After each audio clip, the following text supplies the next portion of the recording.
Hey guys, welcome to the Canada Puck Podcast, your weekly recap of what's going on in the world of sports, specifically hockey, more specifically Canada.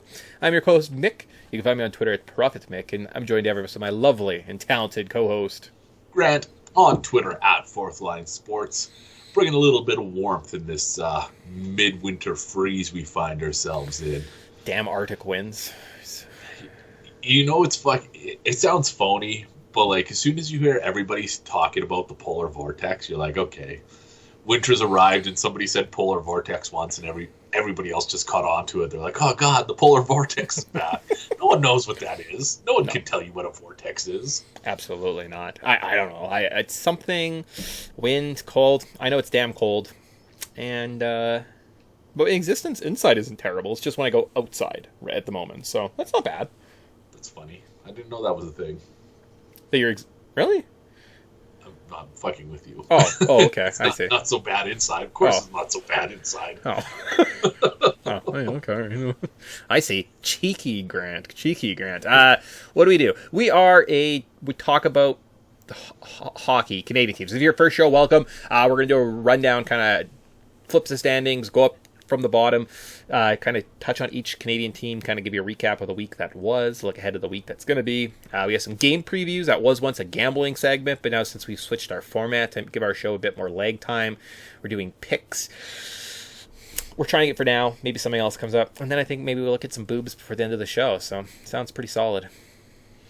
You know, it's not going to be a bad time. I'll say that much. Did you watch some hockey since last time? I think last we spoke, we were at not doing so hot on the hockey watching. Have you ever seen this meme? Let me get this fucking articulated more clearly.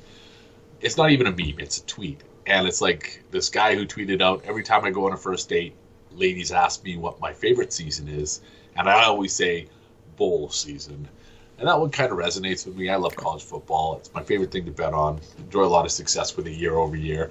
Anyways, bowl season runs from mid-December to, I don't even call it the national championship part of bowl season. That's kind of the finale. Yeah. We'll call it New Year's Day. That, for me, is one of my times when I focus most on college football. The celebration of the year that was, really. So I lose sight of hockey, and then it's World Juniors. I wasn't so invested in World Juniors. And then it's NFL playoffs. So although NHL is trending upwards, it's still competing with other things right now. Yeah, last week, I think I sat here. I might have also had a cold and sipped on my little, what's it called, emergency cup of orange juice here, and was like, guys, I don't have a lot to say. None of these things are I actually have stuff to say today. I might have opinions. So, like, I'm trending, but I think I've watched, like, maybe 2 hockey games in the last week, so hopefully keep it around 1 or 2. And, yeah, right. Is football going to supersede that this weekend? Probably. And this is the other thing. With the other sports going on, and maybe some people maybe picked up on this or what I was alluding to. Bowl season is not a Saturday football thing. It kind of gets spread out over the 2 weeks, with Mondays, Tuesdays, every day. So it's kind of fun for degenerates like me to just have a piece of the action and get in on some of the fun. Now that that's done, and there's no more midweek, well, I shouldn't say there's no more midweek. We still get a round 1 Monday nighter, but there's no Thursday night football. Monday night football is going to be a thing of the past. Really, like if you're looking for some degenerate action, hockey's your way to go this time of year. So, although I haven't tuned in, I have been following more closely and betting a little bit more these days. So fair enough. Yeah, and I've been also doing that. I mean, when I say I haven't watched a hockey game, I think I probably have a bet on a hockey game every other day, more than likely, right? So I'm following it tertiarily, but not actually getting to sit. Not getting to say I sat and watched the game. There you go. That was a tough one to say. Let's go to the standings.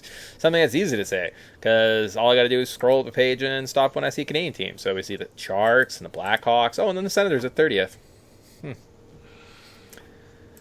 What a shit show this is turning out to be for the Sens this year. It's actually getting worse. There was a leniency, right? Like, start of the season, woes aren't so bad. You guys are in the low 20s, dropping. Maybe you have a couple good games here. They're on at least a 4-game losing streak. They're losing to Buffalo tonight, so that would be 5 in a row. When was the last time they won a game? Was it against the Leafs at the end of December? Yeah, that sounds about right. They beat Buffalo. Buffalo on the 31st. And they had a 6-game losing streak in mid-December. Oh, and a couple other losses. Yeah, this is not where they want to be, where they should be. And unfortunately, I think you mentioned it best last week. We started doing New Year's resolutions, and I kind of completely forgot about that in the podcast, so I just stopped talking about it. But you said, get my attention, do something, Senators. You do something. Like, you're doing nothing. You're getting pulverized. You've had 2 5-game losing streaks over the course of a month. That's miserable. This is now the time, unfortunately, where we start having the conversations of, is the rebuild in Ottawa a failure? So this is how out of tune I was. In 3 wins in 14 games is god awful. No questions about it. What are the Oilers at the start of the season?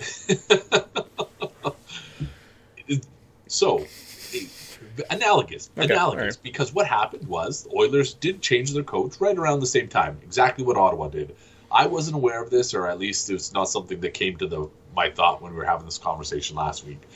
So, when I saw this, it might have been right after we recorded. I think it was right after we recorded. I was like, fuck, Jacques Martin, Mr. NHL from like 1990, is coaching the Sens. And I looked into their metrics. It's like, man, this guy is so out of touch with the NHL. Like, everything has fallen apart in Ottawa. I get that it's an interim position. I know that they're just like, here, this guy's a friendly face in the organization. We're trying to just save face and get some fans invested in what's happening. This isn't working. You should have, the second you sent, oh my God, DJ, what was his name? DJ Smith? Whatever his name is. As soon as you send him packing, bring in anybody. Just bring in somebody who's like in touch with the NHL. I said it when the Woodcroft got rid of him. Woodcroft. Yeah. Just fuck. Here, come finish the season. Let's see how things go. You've got a good track record with a young team and talented pieces. What can you do in Ottawa? Here's your 40 games to figure it out. And this is one of those things, too. Like, so, abysmal. Absolutely abysmal. And this is, again, one of those things. Because you guys haven't won, you aren't winning, we now unfortunately have to have these conversations, and we get to have these conversations, and other fan bases get to start picking your team apart. So now, as a fan base, like, what do you have to go off of? Okay, great, you've got this 21-year-old Tim Stützle and a 24-year-old Brady Tkachuk locked up on these 8-year deals for the next year. But if they're losers, like perennial losers, like, what are you doing? Like, do you reset? Do you move pieces?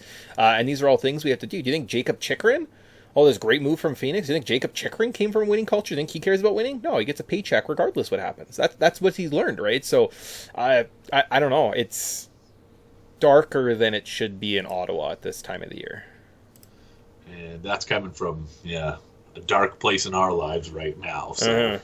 And like, it's one of those things, like, guys, we get to start looking and say, like, Jake Sanderson starts making $8 million a season next year.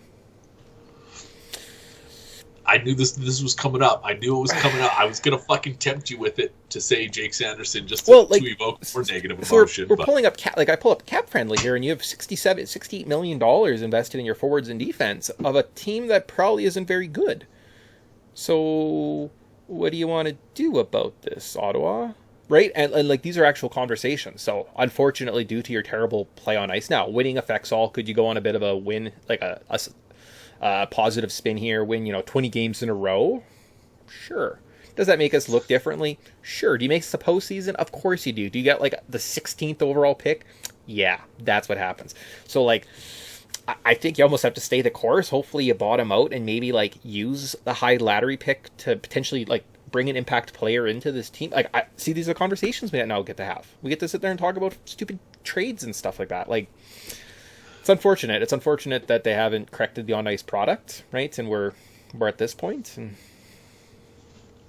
I miss the Danny Heatley and Zdeno Chara days.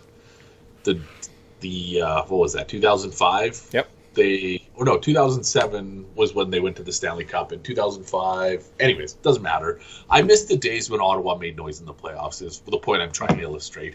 Now they can't even get past Buffalo in the middle of January, which is just a sad state of affairs. Absolutely. So not a lot. We'll keep an eye on Ottawa. Will they turn it around next week? I was going to look at their schedule. I don't think it matters at this point. Win a game. You've lost again. Like, you lost to the Flames and Buffalo in back-to-back games. That's one winnable game on Saturday. They play the Sharks, and then they're pretty much fucked. Yeah, that's a positive. There you go. Good old San Jose. Then if we scroll up from Senators, because I don't know if I can do this anymore, guys. We get to, oh my gosh, 25 before the Montreal Canadiens pop up. Oh, baby. What's going on with Montreal? Every time I fucking tune into the Habs, I have the exact same reaction, and that is like indifferent. Yeah. I wish that there was a more compelling narrative surrounding this team, but I just I don't know. I don't buy it. I'm not interested in the Habs right now. Maybe you feel differently. No, I don't I feel the same way. I feel like they have some nice pieces in house, but there's no superstar or some fan favorite guy. Right, you're gonna tell me Nick Suzuki is supposed to be the face of this franchise? I don't see it. I don't buy it. I don't get it. Watching Nick Suzuki play, he is not the personality that I would think the Montreal Canadiens need on the ice, right? They're a big organization. They need a big personality, a big talent somewhere in that organization to shine a light on. I don't think they have it. And outside of your great call, them beating the Rangers in a shootout last Saturday, I don't think about the Habs really at all. Now, there are some overlying injuries, right? No. They have some younger kid something who just got hurt. He got hurt at the start of the year. So it's an injury plagued year. It's kind of a write-off season. It is what it is, right? Unfortunately, is this going to be the rest of the season's conversation with Montreal for us? Probably. We don't care. We don't know what's going on. Maybe, you know what? Maybe I'm most excited to get to our annual trade deadline show, because I would be interested in knowing what would move the needle. What would get you going to be invested, or at least semi-interested Kirby in Doc? the Habs and what they're doing. Is that who I'm thinking of? Kirby Doc? He was a younger guy that I think they brought in this last year. And I think he tore his ACL or something at the start of the season. So it's kind of, could have been a bright star, but obviously fell down. But guess what, guys? That's the bottom. That means we're out of the basement. We're cleaning out all the mouse poop of the crawl spaces. And we get to play a little puck doku challenge. So one of the most exciting parts of my Thursday night. And I don't talk about crappy hockey teams anymore, so that's pretty exciting. This is a dream. This is a dream come true for a guy like Grant. So I don't know if I've talked about this. Teams are cool. That's fine. I get that that's a big part of this. But I love these general categories of 300-plus assists, 60-plus points in a single season. That's fucking my time to shine. I'm excited. Awesome. Solid. Last week, I think we had actually a pretty fair matchup. I fell apart a little bit because one of the categories was Minnesota Wild, and I'm like, good luck. Good luck, The next day I played one, and I think my highest percent was 6%. Oh, and I had one miss.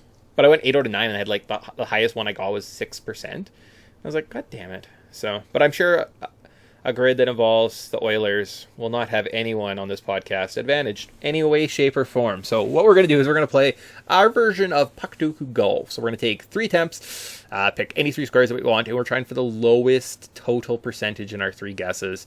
Winner gets an extra pick in our picks pool. And it pays off. Yeah, it can pay off. I think Grant had a bit of a comeback on me last week. So let's see. Grant, you want the honors as the clubhouse leader? Lead off first? You know what? I think I have an unfair advantage because I see the Oilers here. I don't see the Maple Leafs. So I'm actually going to defer. You go ahead and lead off. Take whatever square you want. Any square that I want. Quickly looking at the board. Rangers. Do I know the Rangers well? Do I know a random Canucks? Or do we do 300-plus assists in a career? Just anyone. Anyone that played for any of these teams that had 300-plus assists in their career. That doesn't seem like that many. So there's one, that the first name that came to mind was one that you probably wouldn't assume. But I think the money square is the 300-plus career assists and the 60-plus point season. There are going to be some names that have 3 or 4 guesses that are correct. Okay. And I'm not saying that you're going to...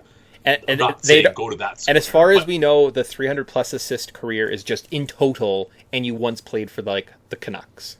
Correct. Okay, so all I have to do is just pick a random square. So if I take Oilers 300-plus square and go Duncan Keith, is that going to give me anything? Do people remember Duncan Keith played there? Duncan Keith. 2%.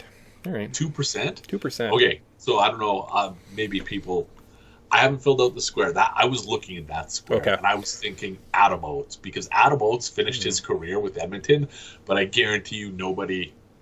I'm gonna put it in just to see what it looks like. Ah, god damn it, you son of a bitch! 0.9% was Adam Oates. Son of a gun. Well, Son of well a gun. played. Well played. Okay, all right. Okay. I'm tempted to do a few things here.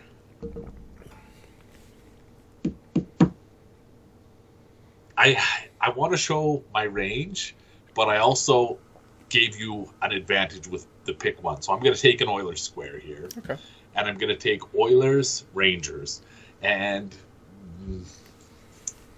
maybe a little brief history lesson. Right around the early 90s, Glenn Sather went from Edmonton to the Rangers, and he brought like half the fucking team with him. And there's a player in Edmonton. There's two of them that came to mind who I'm like, nobody's going to think of this person. One was Kevin Lowe. Kevin Lowe played with both teams, defenseman, obviously, you know, part of the Oilers brass in future years. But somebody who I'm hoping most people have forgotten about, Esa Tikkanen. Esa Tikkanen played with Edmonton, and he played with the Rangers. Okay. And I'm hoping it's less than 2%. All right. How would you spell Esa Tikkanen? Esa is ESA. And then Tikkanen is Tikkanen. All right. Oh, 5%? Are you fucking kidding me? What is happening right now? What was that? Oh, man. All right. Okay. I should have done this. I fucked up. I put Esa Tikkanen on mine. I should have saved it, and I should have put Kevin Lowe in to see if Kevin Lowe came in shorter or beneath that. You know what? Now that I'm talking out loud too, Adam Graves, I'm pretty sure Adam Graves played for both teams. Let me just consult the old interweb here. Anyways, doesn't matter now. You've got a 3-stroke advantage. Woo! And that won't last long. All right, let's keep going. Oh, we have to go up to 24th for get the Calgary Flames. That's unfortunate. Calgary, what's going on? You're cold. We know that. First-hand experience. It's very cold in Calgary. Both of our Huskies don't want to go outside, guys, so let that one sink in for a second. Since we spoke, they lost to the Flyers, and then they lost to the Blackhawks. That's a bad weekend for the Calgary Flames. Oh boy, but they beat the Senators on Tuesday. And, they're beating the Coyotes as we speak, so... Solidarity. Yeah. That's how we're going to win this. Solidarity. Yeah. I'm trying to be a glass half full type of guy with the Flames right now, and they have seemingly turned a corner. And, you know, whatever it is, 6 wins in 8 games or whatever it is they're doing, 6 wins in 9 games. I can't remember. I looked earlier in the week. They're doing okay. They're doing fine. But I keep going back to the same thought with this team, and that is this team is on its last legs with Jacob Markstrom. And you're now in the twilight of Jacob Markstrom's career, and this is the best you can do with the pieces that you have. It just gets worse from here. Like, it just, like, I think this is peak Flames for the next, I don't know how long. Ugh, gross. Oh, yeah, I was thinking the same thing. Like, you guys find yourself in the basement, you don't have anything really going for you. Like, what are we going to stand around and talk about outside of the pieces and the impending free agents? And you know why you guys are in a terrible situation? Because in the past, you didn't handle your free agency very well, and you let your 2 superstars walk for nothing. Terrible asset management. So does Craig Conroy start his career off with just the new Flames moniker, where we don't have assets, we don't manage them, we just let them go for nothing? Or are they actually going to do something? So they're more interesting to me than, say, the Senators or Canadians going forward, because we do get to watch those pieces, right? Are they going to be involved in some trades where the Hanifins, the Tanevs are moving? Absolutely. Is it going to be fun kind of see those returns, right? Like, kind of bet on the future, maybe bring in some pieces, see how they manage those assets? That's definitely the story we're seeing in Calgary. You have nothing else to play for. I can't imagine you guys come out of the spiral. Without even looking, I bet you there's a lot of good teams in front of you that aren't going to get worse, so... And they're not getting better, right? Like, they're not getting better. They're not going to dummy into a bunch of wins, so... And this is that, yeah, sorry. What you're articulating is exactly what I was thinking. Like, it doesn't get better than this for the Flames for those exact reasons. Like, this is the top performance we're going to see. Yeah. And I think it's just... But just to tie in that the trade season excitement, it feels like they're selling from a position of weakness. Like when you're in the bottom of the standings and you're just trying to sell off assets, but you never know. You know what? Now that I say that, I know that defensemen have gone for way more than they should come trade deadline season. Lindholm plays center. Centers go for a lot. Like, look at Pierre-Luc Dubois. Now, I think maybe Pierre-Luc Dubois had a little bit more cachet behind his name because he was playing a little bit better. But, like, I don't know. If you're moving Elias Lindholm, like, you should be able to get some type of return, right? Some players, some picks. You're telling me, like, 2 third-line players for the Flames wouldn't be, like, their top-line players at this point, right? like bring in some depth pieces and have fun with it. Like, let's see what happens. I guess that's as rosy as we can paint the picture. We'll see what happens over the next few months here. Yeah. Now, do they sell everything into just like, we have 75 draft picks now? And I'm like, that does less for me. And yeah, it's going to be a very long... I know you guys got a new arena coming. I guess fuck it till the new arena shows up in like 10 years. Perfect. I guess so. If we're just killing time till then, sure. Get draft picks and do the song and dance. Yeah. I already have a hard time getting excited to go to Flames games. I want to go, but I just don't. Yeah. And going to a new arena where I'm paying $20 a beer doesn't get me excited. Yeah, that's fair. And I'm like looking, I'm like, oh, Leafs and Oilers are in town next Thursday and Saturday. I'm like, I don't really want to go to those games. It doesn't sound like an enjoyable experience. All right. Let's see. Where's the next team? Do you think we leave the province? Oh, at 20th. How are the Oilers still at the bottom? They haven't lost a game in they're on an 8-game win streak and they're 20th. But the good news is they're 20th in a wild card spot. At least they were in a wild card spot yesterday. Let me just double check the standings on that. And they're still hanging on. The other thing to consider with the Oilers too, 37 games played. They're on the low end of the spectrum in that respect. Yes. So, I actually bet on Detroit tonight. I wasn't optimistic about the Oilers' chances. Okay. But when you have a few games in hand, not that I want to try and, say everything's going right and nothing's ever going to go wrong for the Oilers, but it's easier to make the argument that they're not as bad as 20 in the standings. And there you go. Carolina is 40, and they're up by 6 points. So 3 games in hand. If you win your next 3 games, you're tied with Carolina, who's 10th. So yeah, the Oilers are right there. This is where it starts being a little bit less point and make fun. Like in the 20s, it's not a terrible season. You probably had a rough stretch somewhere, right? Like you had a bit of a losing streak. Someone got hurt. It's not the end of the world. So yeah, the Oilers are at least in that spot where we're like, oh, okay, they're trying in the right direction. I looked the other day, McDavid, I think, is second or third or fourth or something in total points for the season, so he's back at his speed, right? Like, he didn't miss a step after that slow start. I think at some point I did say just put money on McDavid for MVP because it's probably going to happen. If he comes back and they finish like 1 or 2 in the Pacific, I could definitely see if he's a leading point getter, like McDavid's definitely winning the MVP again this year. So I have taken, when you said that, I was like, fuck, every time Mick says something like this, he's normally on the right track. So I haven't been following with eagle eyes, but his price to win the Hart Trophy before that was like plus 250, plus 300. Now it's down to like plus 100 something. Yeah. So like you're, as usual, you're bang on. Well, and it is also the fallacy of the award, because the award is just kind of like who gets the most points. Well, the Oilers are a high-powered offense. McDavid is an elite point getter in the league. So, of course, he's just going to, like, naturally kind of wins the award. But it's like, I don't know, it's kind of...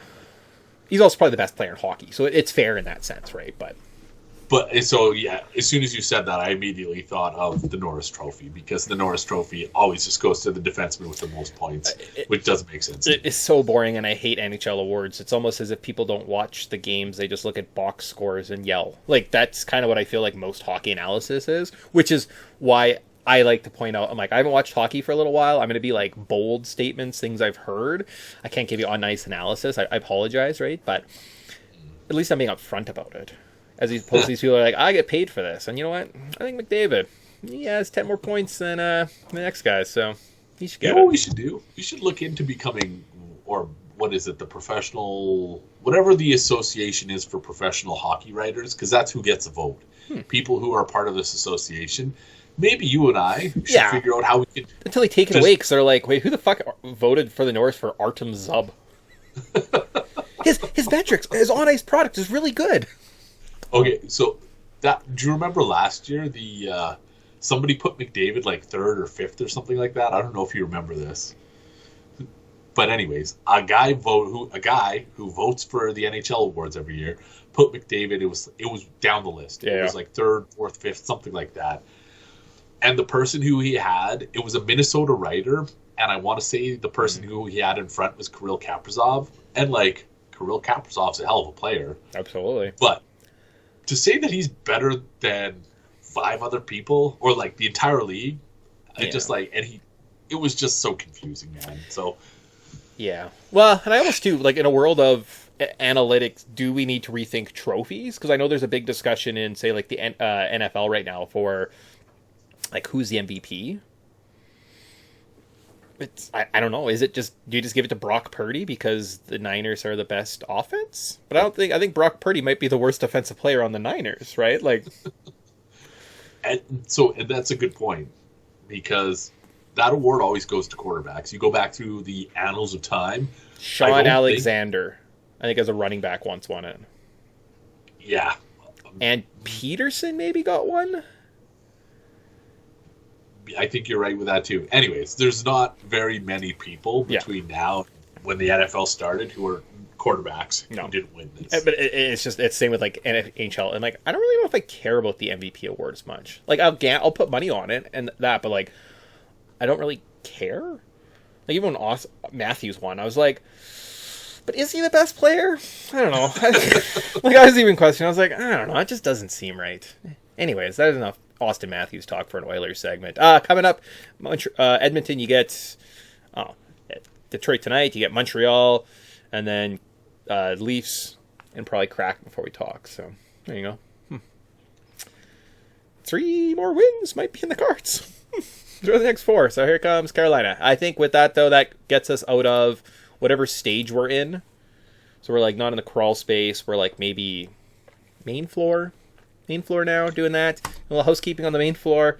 So 3 teams left. Hopefully good things. But that means we're back to Puck Doku for round 2. I've been thinking about this one long and hard.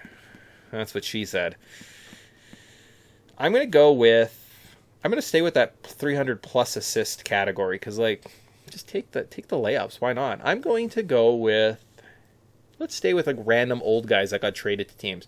Do you think anyone remembers that Matt Sundin played for the Vancouver Canucks for a hot second?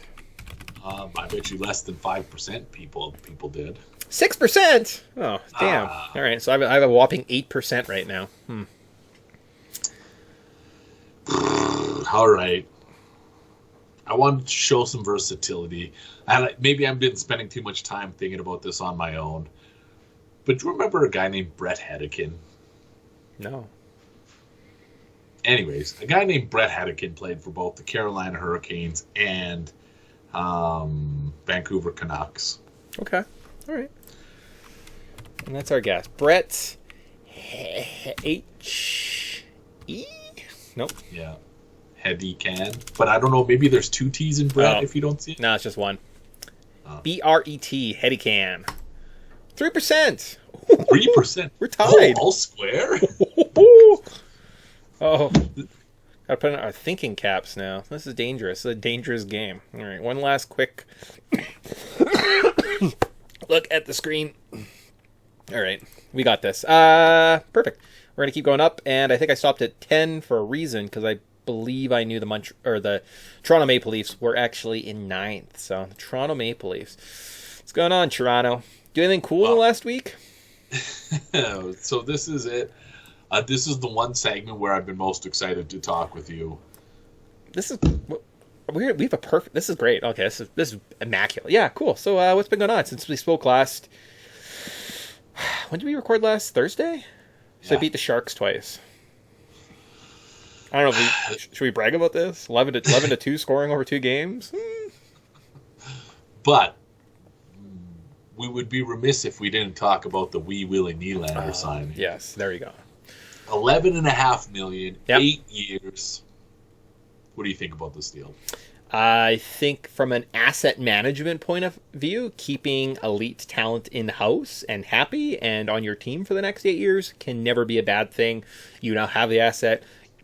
Could you trade it in the future? Absolutely, you can, right? It doesn't mean you just keep some type of value on the asset. It's probably fair market value, honestly, for what Nylander brings.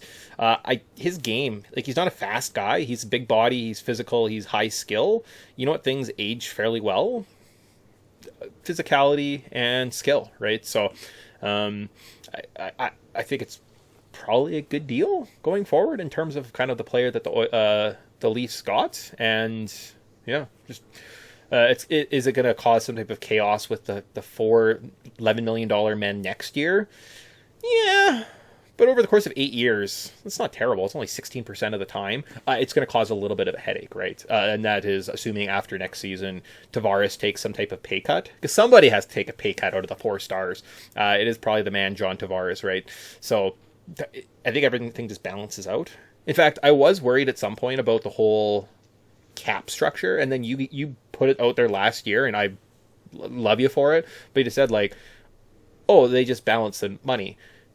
Nylander just gets Tavares money. Tavares just gets a little bit less, and then Marner gets like the less in his raise, right? And everything's just kind of even. And I'm like, oh yeah, okay, that's exactly how you balance those 4 players. So, and that's basically what we saw, right? He basically just got the Tavares money. So it's exactly that. They have just played this balancing game almost perfectly.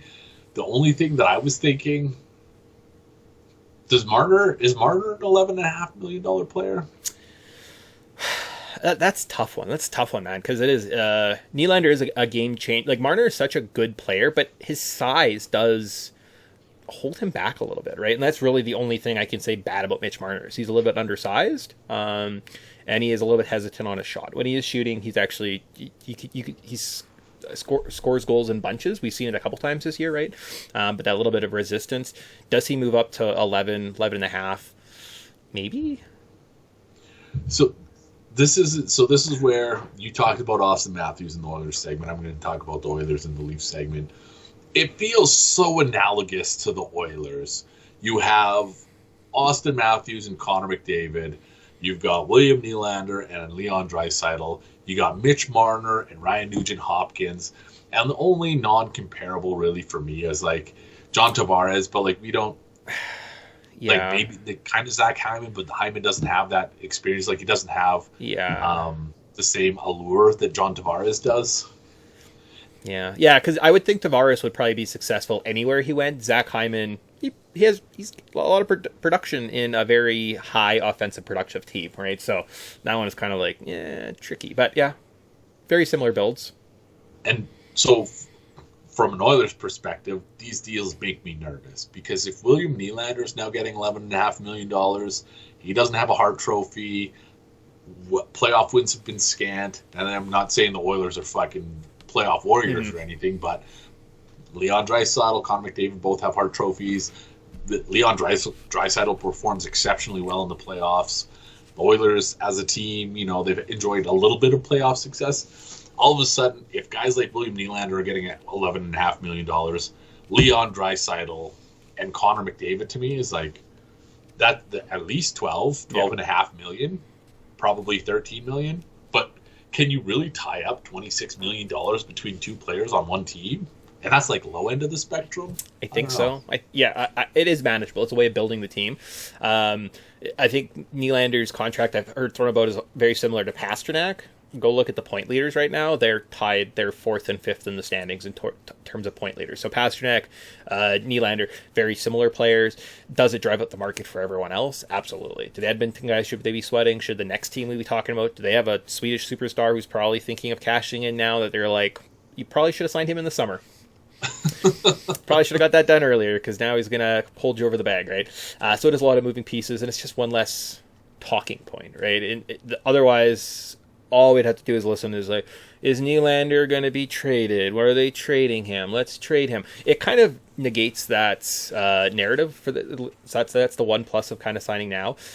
But it does bring up the fact that I absolutely fucking hate the NHL salary cap. The hard cap is the worst thing ever because we can't enjoy things. You can't have fucking nice things in this world. Because what's the first thing that happens with Nylander signs? All of a sudden you look there and you're like, oh, what's McDavid? What's Draisaitl going to do? It's a fucking miserable existence that we've been created as hockey fans. Like, we can't have fun. We can't enjoy things. Because as soon as one guy signs, we're like, oh, the next guy's going to sign, and that's not a good depth value. And look, this guy won the cup and he only made $6 million a year. That's stupid. Why are we giving people that take less money, why are we like building them up and like, look how great this person is? A person of your work does the same job as you, goes to your boss and is like, I want to take half the pay to keep doing this job. Are you going to like that person? Are you going to take him under the dumpster and beat the piss out of him because he's trying to sewer your like salary? Absolutely. Guys, we live in a capitalistic society. Like, we should be paying workers. People should be making what they make. This is $1 million league. Why the fuck are we having these stupid conversations with this? I'm done with it. Like, this, it's awful. It's absolutely awful. I'm sorry, this one's on me. I was talking about shitty Calgary drivers before me and Mick started recording today, so I got them all worked up. No, this is just like, but this is a thing where like, it's unfortunate that we have to talk about hockey in these senses, right? And it's unfortunate that we live in a world of a hard cap, that we have to have these conversations. We can't just have fun with these things, right? Like, this should be joyous experience instead of being like, well, I don't know. It's just, it sucks. Like, I miss the circumvention days when Ilya Kovalchuk signs a 25-year contract with him getting paid like $600,000 for the last 6 years. Yeah, I want more of that in my life. Exactly. Like we need like Ohtani. Shohei Ohtani just deferred all his money. He's like, nah, I'm not going to don't worry about it. Can you do that? Like, if William Nylander was like, I'm going to get paid this 11, but I'm actually deferring it all to 1 year. Can you do that in hockey? No, because it's an actual system. They just don't make stuff up, apparently. I'm excited to see. Anyway, we can't start talking about the Dodgers because this whole situation has really rubbed me the wrong way. But it is an unfortunate aspect of the salary cap, right? So glad that Willie signed. I think he got what he needed. It's probably fair market. Or some other guy's going to get paid more. Yeah, sure, the cap's going up. Let's give all the money to the top guys. So like, we still have all these guys making $1 million throughout the league, like scraping by, trying to make it by, and everyone at the top just gets like McDavid just now gets $18 million a season, and you're like, oh, okay, well, I'm glad all the salary cap rose for McDavid. Like, it's just gonna be so stupid. Want to know what's funny? You know what got swept under the rug with this William Nylander signing? David Clarkson signed an identical deal, and now basically William Nylander's contract is free. Because you get Clarkson's money counting against the cap for $11.5 million for the next 8 years. Now you get William Nylander. You got William Nylander for free. It only cost you $23 million, but it worked. That's smart. That's very, very smart. Yeah. But joyous. No, good. Overall. I'm happy. I'm good. Yeah, what goes forward? It adds some more wrinkles. Yeah, of course we have to have, like, what happens to Mitch Marner? Oh, maybe they trade him. Are you getting value on that return? Sure. Like, if someone giving you a goalie, a defenseman, and like a pick for Mitch Marner, I'd be like, okay. That was the last thing I wanted to ask. Does goaltending even matter? Because I'm seeing this right now. I wrote a piece on the Leafs last night. I was like, Martin Jones, he's not a 94 save percentage goalie. He's just not. That's what he's performing at, but he's not that goalie. Mm-hmm. And you know what? It doesn't matter. It really doesn't, because the Leafs have finally secured their offensive base where it doesn't matter who's standing between the pipes, because if you are going to win games, you are going to need your offense to step up. And that's really what it is. Okay, cool. And, like, does goaltending matter? So who was the goalie for the Knights last year? Aiden Hill. Logan Thompson? They had, like, 3 goalies on rotate. And I think even in the postseason, they rotated between goalies. All right. The Avs, when they won, they had Grubauer? It was Grubauer. Okay. Yeah, I was going to say the guy who ended up in Seattle. Seems okay. Vasilevsky. Okay, let's give credit. Vasilevsky is a stud. But then, like, Jordan Binghamton, whoever the scrub was at Washington, had a net. Was it Braden Holtby? Maybe. Was it Samsonov? Might have been. No, I don't. Vanacek?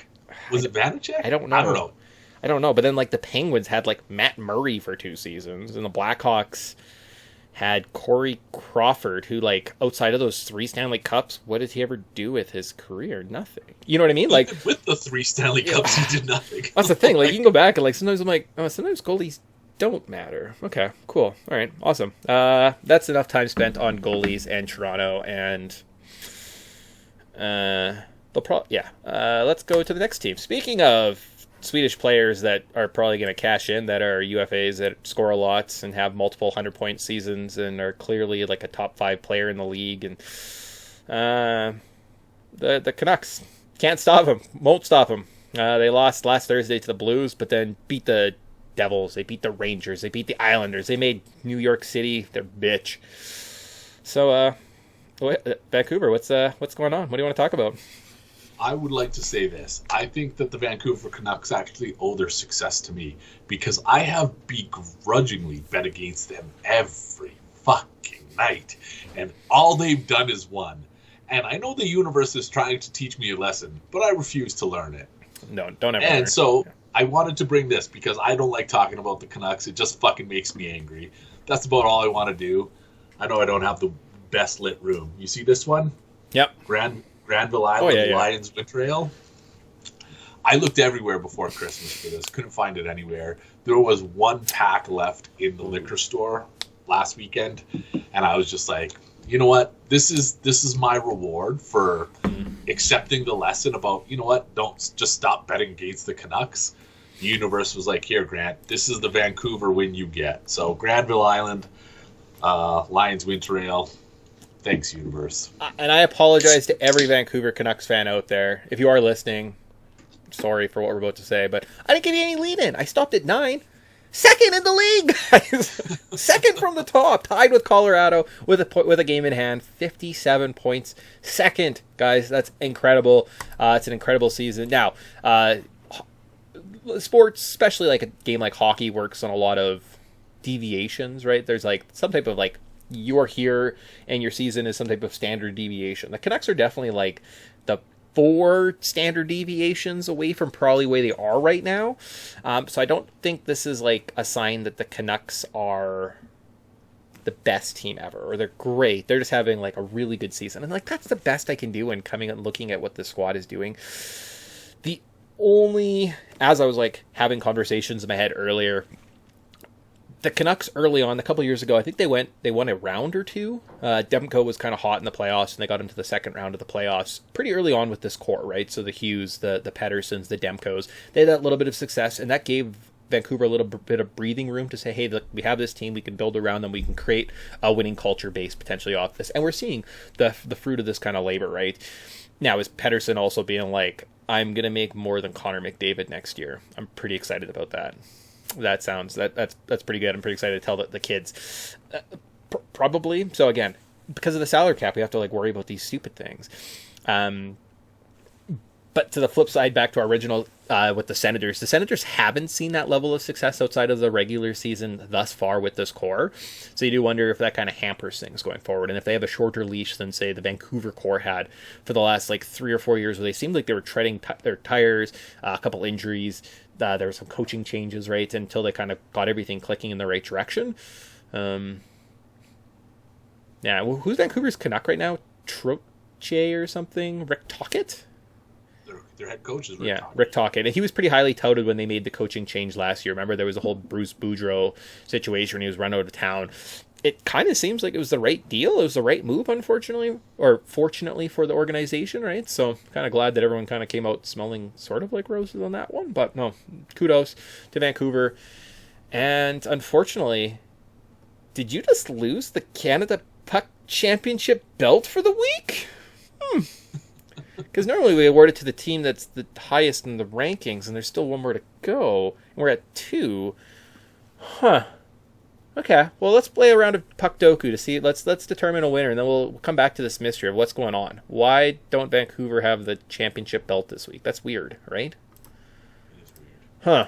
Okay, cool. So, I forgot we were playing Puck Doku. I haven't thought about this at all, because Grant pissed me off about... Well, not even Grant, just the salary cap. It's unfortunate. Oh, that's okay. I'm glad we went down that rabbit hole. That was It felt like a cathartic experience for you, so it was good. Well, it's shitty. Like you got to be serious. Like, it's not kind of shitty to have to talk about. Like, the first thing you're like, well, what's McDavid gonna get? Like, why is that the first thought we're having? Yeah, that's true. Truthfully, the first thought I had was, thank God they don't need goaltending anymore. Not that I thought it was. It's kind of a moot point. And it's just one of these things. I'm like, but Gary, your league could be better if you just let the good teams that make money spend more money and have, like, reward the fans that exist instead of punishing everybody. Yeah, guess what? Columbus is never spending the same amount as the Toronto Maple Leafs. Absolutely not. Like, William Nylander, the Toronto Maple Leafs could write him a check and be like, okay, we're going to pay $80 million in signing bonuses in year one and then pay $1 million a year for the rest of the contract. And then he could be sent anywhere at any point because he only makes $1 million a year. Yeah, it's capped, but, like, a team like the Islanders would be like, well, I'll pay $1 million for that guy. Great. That's awesome, right? It's stupid. We're expanding because guess what? We need expansion teams in Vegas. We need expansion teams in Seattle because they're worth so much. Look how shitty the fucking Sharks are. They're absolutely terrible. Why do we need to disperse talent throughout the league? All right, I'm sorry. You have a team. You have a team playing in a 3,000 person college arena in the States because no one wants them. Why are we expanding, Gary? What the fuck? You're wrecking it. It's a metaphor for the universe, and you'd never get it. So don't even worry about it. Oh, guys, yeah, yeah, okay. Oh, well, if I won't get it, then all right. So I stalled long enough. A 60-point season. Okay, I need to think of a random person that played in one of these places. I'm gonna take a shot in the dark. Should I just go all in and see what happens? I've got a couple. I got a couple that I'm feeling pretty confident about. So, all right, Mr. Confidence. I'm gonna go with No, I don't know. I'm gonna go with Jordan Staal. 60-point season with the Hurricanes. Maybe just people forget about him. Jordan Staal. Incorrect. He never had a 60-point season there? With Carolina? Huh. Okay. I know that he's a good two-way player. I am actually a little relieved that square is still open because the one that I was... Okay. And this is kind of my favorite thing to do, is to look at the team square and then move it over to the general square. So the name that came to mind for a 60-point season was Eric Cole. And people who think Eric Cole were going to be like, okay, I'll put Eric Cole in the 60-point season. But then I tried a big brain and I'm like, okay, did Eric Cole have 60 points in his one season and 300 points or 300 assists throughout his career, and then move it over one square, and then really hammer it home. Okay. But I don't have to be that risky right now. I'm just going to put Eric Cole 60 points in a season. Yeah, that's smart. Man, I can't believe it. Huh. Eric Cole. Oh, it's with K. 51%! No, just kidding. 51? Oh, 2. Okay. Oh, God. You son of a bitch. Shit. All right. Other one. Yeah, I can't believe that. Jordan Staal. Didn't he play with, like, Eric Staal for a hot second? Wasn't he, like, kind of okay? I'm sure. So he spent, maybe his most productive years came in Pittsburgh. Let me just see here. Yeah, all right. Other ones that we could do, looking at the board. Pat LaFontaine, 60-point season with the Rangers. Okay. Pat LaFontaine. Ooh, 0.6%. Shit. Not bad. Oilers, Hurricanes, low one that I was thinking. Ethan Bear. I don't know if Ethan Bear is going to be high on other people. Or Jesse Puljujarvi also did it. I don't know. Whoever you think's lower. Puljujarvi for sure. Because Bear just came back, and he's with the Capitals or something like that, so like he might be in people's like words versus no one's thinking about Jesse Puljujarvi. Except for 23%. Let me put in Bear here. I got mine open here. All right. Ethan Bear. 11% went Ethan Bear. Okay. Canuck Ranger Marcus Naslund is probably a high one, but what about Nick Holden? Did Nick Holden ever play for the Canucks? the first one that came to mind from Messier. Messier is going to be through the roof. Naslin probably mid, but like if you're confident on Holden, that's a name that escaped me. Now, I don't know if Holden played for Vancouver though. It's my only. Let's go with Naslin. Yeah, that works. Marcus Naslin. Oh, we missed one. Oh, view stats. 5.3%. Yeah, I didn't think, because like Messier is the first name that's going to come to mind for most people. Mm-hmm. Granted, he might have been a hefty choice in Oilers Rangers too, but man, that bottom square of 300 plus career and 60-point season, like just throw any name out there. Literally, Jason Spezza, 0.2%. That's what I mean. Those ones are like, because you could go any Mark Recchi. That was one where I was like, I fucked that one up. I really wanted Rick Nash. I really wanted Rick Nash on that. I don't know why. Like I was gonna pick Rick Nash, and then I just changed. Literally, it was just like, oh, okay. Can you see what his percentage was? Nash with the Rangers, 4%, but as that other square, he would have been like 0.2 or something. So, damn. Yeah. See, and that's Ethan Bear, top one, 26%. Yeah. I get a kick out of this. You ever do a immaculate grid? Yes. Okay, so sometimes baseball, hockey, all the time. Basketball, not really my thing. Football, I try my best. When it comes to soccer on immaculate grid, instead of guessing the 9 squares, I just see if I can guess the 6 categories. If I can get the 6 categories right, like the 6 teams or flags, that's my immaculate grid when it comes to soccer. Okay, cool. Yeah, I've tried like the WNBA one. I think I just I pick like Becky, no, not Becky Hammond, like Brittany Griner? Yeah, it's a Brittany Griner guess. And I just literally just like every single square, and I'm like, oh, maybe tomorrow. Yeah, it's our way of tracking Brittany Griner. Did she play for these teams? I guess we'll find out. But the day Russian Gulag lines up with New York Liberty, guess what, Mick? That's your day. That's your Brittany Griner day. Jordan Stahl never had a 60-point season? Really? What? Yeah. Stop doing that. Huh. So I pulled it up. I had 40, 28, 20, 49, 49, 50. Yeah, like his career high is 50. Okay, all right. I thought Jordan Stahl was like a 60, 70-point guy. Huh. Because wasn't he kind of a big deal with the Penguins there for a hot second? When it was like him, Malkin, and Crosby? I thought he was kind of like a up-and-coming star. And he's always like, his claim to fame, or at least what he'll be remembered for, is his two-way play. Yeah. Because he does have a finesse, but guess what? He's never needed it. He developed as a two-way center, playing behind Crosby and Malkin, and he's carved out a fucking hell of a career, but obviously not as a point getter. There you go. Oh, all right. Well, we learned about Jordan Stahl today. Unfortunately, learned. Does anyone else? Idiot. Could have put some real pressure on you, like a 4% Rick Nash. You're like, God damn it. All right. And then obviously the fanfare from before. We get to reveal it. Winnipeg Jets, number 1. Pew, pew, pew. Top of the league. Because we said it, guys. We said it. If you pay Connor Hellebuck what he deserves, man, he'll step up and play well. I guess goaltending does matter. Dun-dun-dun.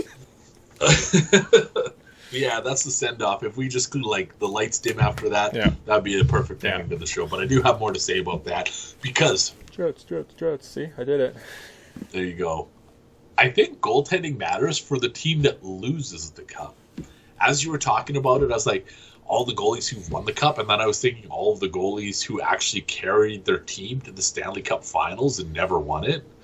I was like, maybe that's it. Maybe the hot goalie only takes you to the finals, but it's always the better team that wins. Yeah, that's probably pretty conceivable, right? Because there was that year, it was like 2014 or whatever, when Brodeur at the twilight of his career just bullied the Devils into the finals. You're like, what is happening? This team's terrible. Steve Bernier is playing quality minutes for them in the series, and you're like, who? Like, I have no idea who this person is. Why is he on the ice so much? Yeah, Carey Price. Who did the Anton Khudobin when the Stars went? Yeah. He was a big reason why they got that far. Who was it last year? Who did the? Well, even like when the Canadian teams have done the runs, right? They've always had someone, right? The Flames went on Kiprusoff. The Senators did it on like Ray Emery / Hasek, right? All those teams that kind of made those runs, like Dwayne Rollison was a big part of the like great historic season, phenomenal, and then just kind of like fell short, right? And yeah. Anyways, maybe I'll do a deep dive into that if I had Pecorine with like the Predators when they went, right? Like, yeah, there's lots of these like great goalies that kind of take you almost all the way, right? So is Hellebuck doing that for the Jets this season? They're playing really good hockey, guys. Like, there's not a lot to say that what's wrong with the Jets. They're kicking too many ass. They're taking too many names. And so I was thinking about the timing of all this too. Winnipeg, for when they came back, when they relocated, they sold out season tickets within minutes. Like, Winnipeg was excited. They bring back hockey. For years, Winnipeg has been excited about a team that has just consistently underperformed. All of a sudden, they're the best team in the NHL, and you're getting 10,000 fans a game. Like, can you explain this to me? Like, what the fuck is actually going on in Winnipeg? Yeah, that is a fucky one. I do like the conspiracy theory that they're being pushed artificially up the standings. They probably haven't even played all these games. Has anyone even watched all 40 of the games? I don't know if they exist in Winnipeg. I was thinking, though, when they made the playoffs, it must have been the first time back. I remember they were like all excited, and I saw in the news, like, City of Winnipeg's ramping up for the playoffs, and they showed these it was like police officers all wearing their Jets jerseys, dragging the river for like a dead body.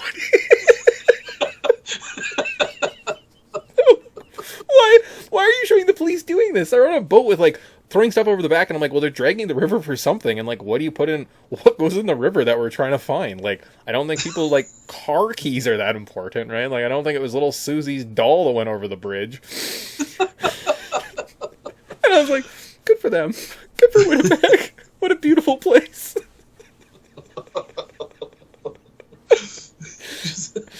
One cop at the front, watching the game, fist pumping till his arm falls off. Oh my god! It just must have this fucking homeless guy just fucking like shooting up heroin on the street or something. And you're like, yeah, really ramping up, eh? Like, jerseys for everybody. Oh god! All right. Well, congratulations, Winnipeg. You get this Canada Puck Championship belt for the week. It's pretty exciting. You stole it from the Canucks, who had it pretty commandingly from the start of the season. So, it's exciting to watch. As your schedule... Oh, I think I have the schedule open. Anything coming up that we're like, oh no, what can't they do at this point? That's exactly it. There's not... When I was looking at this team last weekend, maybe we started this week, there wasn't a point where I was like, okay, Winnipeg's going to fall flat on their face. Feels like it's their season to lose. Absolutely. Like, going back mid-December, you're beating the Avalanche, you're beating the Bruins handily 5-1. At home. Okay, all right. I was like, on the road, that's an impressive win. Now, beating the Sharks, Ducks, and Coyotes, and Blue Jackets. Maybe you shouldn't brag too much about that, and they're actually losing to the Blackhawks right now, so, like... But, yeah, upcoming schedule looks pretty good, looks pretty clean. Last week of January, you get Bruins, Leafs. Maybe that's a better test of what do they look like, but these are your words, not mine. You got to win the games that you're supposed to win, and that's what the Jets are doing. That's it. Yeah. What is it? 12 points in 10 games. So you're 6-4. That gets into postseason or in the playoffs. So really, at this point, Winnipeg wins 6-4 the rest of the way, and like you're probably a top seed. Get some home ice advantages in the playoff, and like potentially every round. Solid. That's the advantage. It reminds me of the Rays last season. Oh, God, here we go, cross sports again. Rays, when they started 13-0, I was like, great. If they're 500 the rest of the season, they make the playoffs. Solid. Let's see. Oilers won in overtime, so I don't know if you were questioning that. Oh, no. Looks like... I mean, I guess that's okay. I'll take it. Vancouver also won, and the Leafs lost. All in overtime. Huh. Ain't that some shit.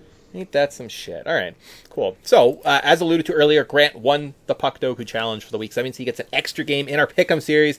Last week, Grant went 3-1. He got his bonus game, so brings him to 9 and... Ooh, I think that's an 8. 9-8 on the season. I'm sitting at 8-4. So... All right, I'm going to lead off a little bit of a there are easier games on the schedule or more better friendly teams that I could lead off with. But I like this matchup. The Calgary Flames playing good hockey right now. They're on a road trip. Where are they? Phoenix tonight. On Saturday, they go to take on the Vegas Golden Knights. Hockey night in Canada.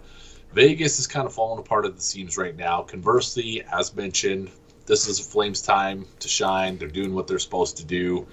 And I know that they're going to open as underdogs, and I'm expecting them to deliver an above-average performance. So I'm taking the Flames over the Golden Knights on Saturday night. Solid.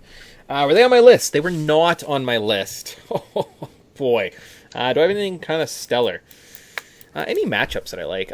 Talking about from one previous Stanley Cup champion to the other previous Stanley Cup champion before that, I'm going to take Leafs Avalanche. Avalanche traveling to Toronto for Saturday night hockey. And I don't know. There are some... I don't know what they're going to do with their goaltending situation. So they have a back-to-back, actually, that weekend. Avalanche and then Detroit. And they have kind of a goalie in Martin Jones. And he's not really even a goalie. He's just like an old guy that's big and stands in the net. So like they don't even really have a goalie. So I'm going to probably emotionally hedge this matchup, which should be kind of more of a heavyweight matchup. But I think Colorado probably has a little bit of extra step in their game. Probably excited. Everyone was probably a Leafs fan growing up. They're excited to be back on hockey night in Canada instead of playing in Colorado and no one knows who you are. So I think Colorado over the Leafs Saturday night is the first pick I'm going to give out. I like that pick. From one emotional hedge to the next, Montreal versus Edmonton Saturday night. Also, maybe this is worth mentioning. Did you know Saturday is actually Hockey Day in Canada? I did not know that. No. Yeah, nobody does. I felt like it used to be a bigger deal than it is now. Anyways, it's Hockey Day in Canada, so every Canadian team's in action. But included in that is an all-Canadian matchup between the Oilers and Habs. I took a stance against the Oilers tonight. Obviously, it didn't pay off. I think that they're going to be in Montreal. You want to know where the best party cities in the world is? La Belle Province, yeah. All right.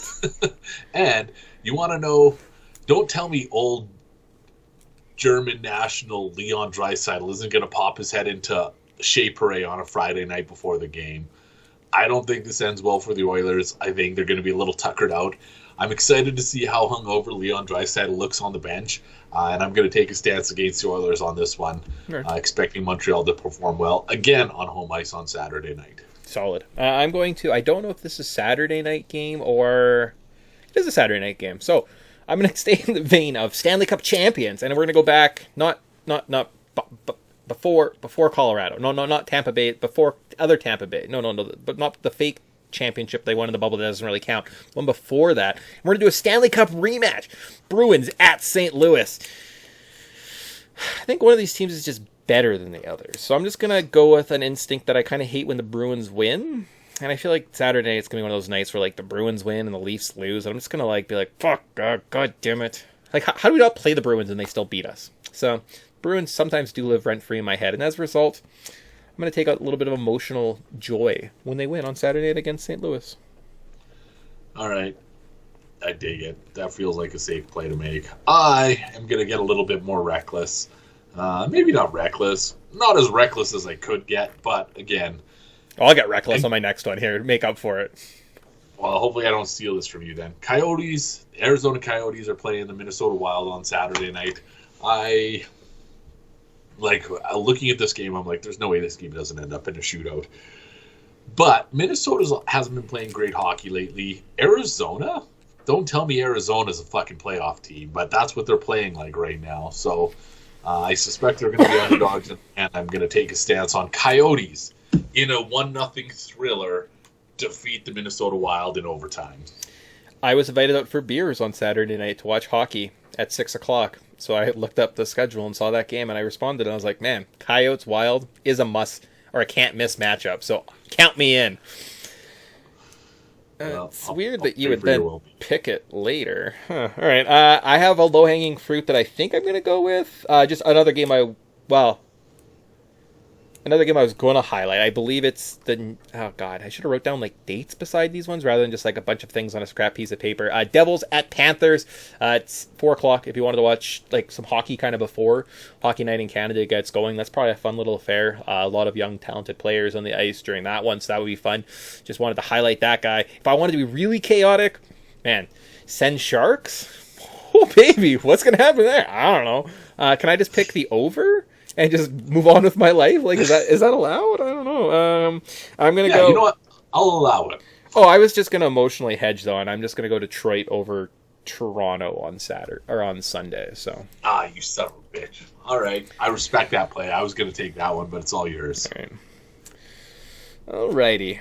Yeah, and then that way I'm like, there's no way the Leafs are going 0-2, so I probably get a win. More than likely, probably have 2 because it's gonna be that kind of a week.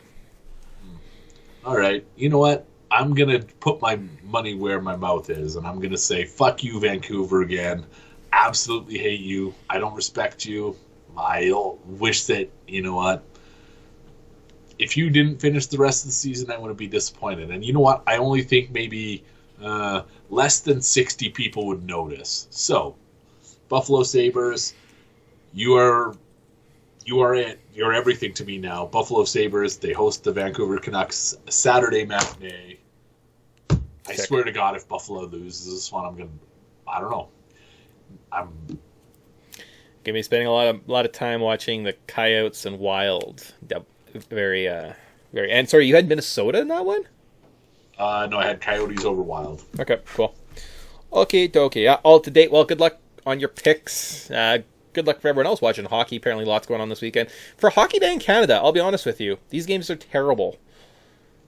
Like, kind of the point I was going for, and like what we were doing a really good job of, is highlighting all the big games of the weekend, right? And we were like kind of pointing out, like, oh guys, Friday night there's a really great matchup, or like Sunday they have this like marquee event. I guess Red Wings Leafs is kind of this, but like it's also on Sportstone Ontario, so everyone else just gets stuck watching Capitals Rangers. And that's on Sunday. Like, the Saturday schedule is not a Hockey Day in Canada schedule. And you know what the stupid thing is? You know what one of the most joyous things of Hockey Day in Canada always is? It's blowjobs. Well, I mean, I mean, it's the blowjobs. Everybody knows it's the blowjobs. You know what the second most glorious thing is?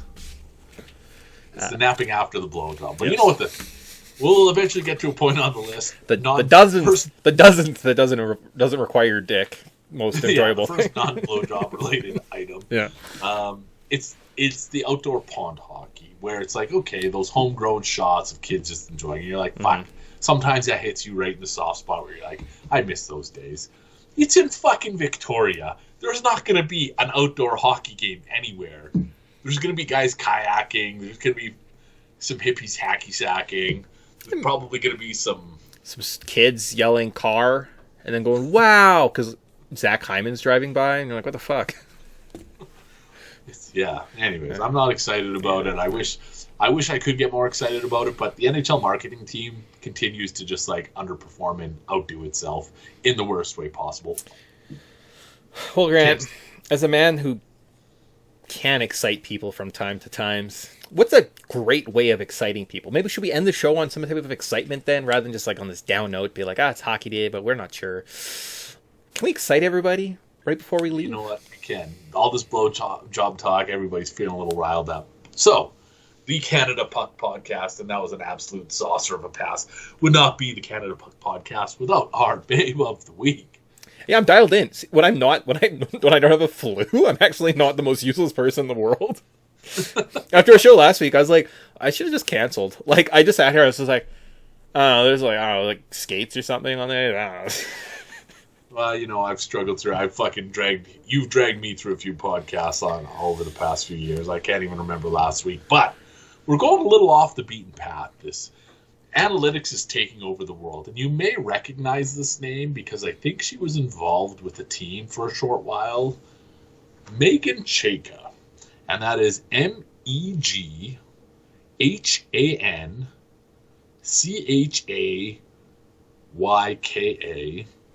She considers herself a bit of a stat leaf, and I would agree. I can't remember. I think maybe it was the Coyotes she was involved with, or maybe her husband or something, or brother was involved with one of the teams. Anyways. Yeah. Check. Wasn't her, like, husband or brother the GM for the Coyotes for a hot second? Maybe that's what it was. Anyways, I think she had her fingers in the pot with the team for a little while. She's obviously doing quite well for herself with her I can't say that word. I'm done trying. Mm-hmm. But Megan Chayka, absolute babe. She is our babe of the week. Schwing. Schwing. All right, there you go. Follow. Beautiful. Love it. Great. Awesome. So that wraps up show for the week. There you go, guys. We're back probably next week. Maybe during the week. I think. Yeah. No reason not to be, really. Thursday nights work, so maybe we aim for Thursdays. And then we always have... I swear to... If the Vancouver Canucks don't have a couple losses by this time next Thursday, we'll see. Maybe that will be my commitment. The next time the Canucks have to have at least 2 losses before I'm willing to do this again. Okay, awesome. I can do that. Cool. So with that, I think we just say goodbye till next time. Party on, Grant. Party on, Mick. We'll see everybody next week. Bye.